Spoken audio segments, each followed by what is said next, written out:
Hello दोस्तों, जका study centre पर आपका स्वागत है। दोस्तों, आज हम लोग बात करेंगे प्राचीन भारत के बारे में। जो प्राचीन इतिहास है उससे रिसेंट से मैं 5 से रेगुलर हर एक चैप्टर अलग अलग डिवाइड करके अलग अलग पार्ट करके पढ़ा हूँ।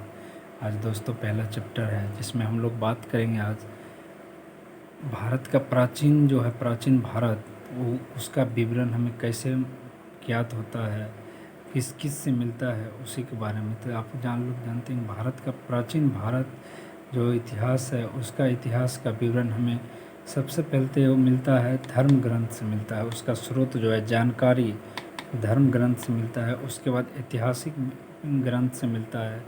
उसके बाद विदेशियों का विवरण से मिलता है और पुरातात्विक साक्ष्य से मिलता है।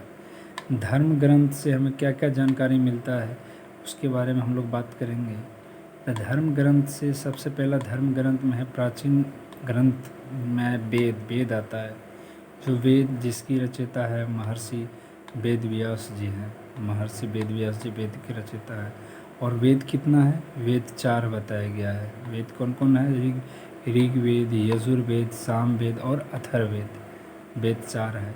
ऋग्वेद ऋग्वेद के बारे में पढ़ेंगे तो ऋग्वेद जो पढ़ता है उसको क्या कहा जाता है? अहोत्री कहा जाता है उसको। और उसमें मंडल की संख्या कितना है? ऋग्वेद में 10 है, 10 मंडल है। और सूक्त कितना है? 10 से 28 सूक्त है ऋग्वेद में। ऋचा है 10,462 ऋचाएँ हैं ऋग्वेद में। इसमें आर्ज की राजनीतिक एवं ईश्वर की महिमा की जानकारी मिलती है ऋग्वेद में। और उसके बाद आते हैं यजुर्वेद। यजुर्वेद के पढ़ने वाले को अर्ध्यु कहते हैं। गद एवं पद दोनों में यजुर्वेद है, यानी यजुर्वेद गद एवं पद दोनों में है। इसमें बलिदान की विधि का वर्णन दिया गया हुआ है, कर्म कांड का, यानी जब हम बलिदान देते हैं उसमें मंत्र जो पढ़ते हैं उसी में दिया गया है। यज्ञों का नियम का वर्णन भी दिया गया है यजुर्वेद में। उसके बाद आ जाते हैं हम लोग श्याम वेद के बाद। श्याम वेद जो पढ़ता है उसको क्या कहते हैं? उद्रात्री कहा जाता है। इसमें संगीत का जनक कहा गया है, यानी अगर पूछे कि क्वेश्चन में संगीत का जनक किसे कहा गया है तो सामवेद को संगीत का जनक कहा गया है। साम का मतलब होता है गान होता है। इसमें 7 स्वर जो संगीत का दिया गया है, 7 स्वर सामवेद में दिया गया हुआ है। उसके बाद ऋग्वेद पर आधारित है वेद सामवेद। अगर क्वेश्चन पूछे कौन सा वेद ऋग्वेद पर आधारित है तो सामवेद ऋग्वेद पर आधारित है। उसके बाद इसमें कोई भी ऐतिहासिक घटना को वर्णन नहीं मिलता है, यानी ऐसा वेद जिसमें कोई भी ऐतिहासिक घटना को वर्णन नहीं मिलता है वो है सामवेद है। उसके बाद आगे अथर्ववेद। अथर्ववेद के पढ़ने वाले को ब्रह्मा कहा जाता है। इसमें 731 मंत्र है, 6000 पद हैं। अथर्ववेद कन्या के जन्म की निंदा करता है। कन्या की जन्म की निंदा करता है। इसमें जादू टोना माया वशीकरण ये सब चीज़ किया गया अथर्ववेद में दिया गया।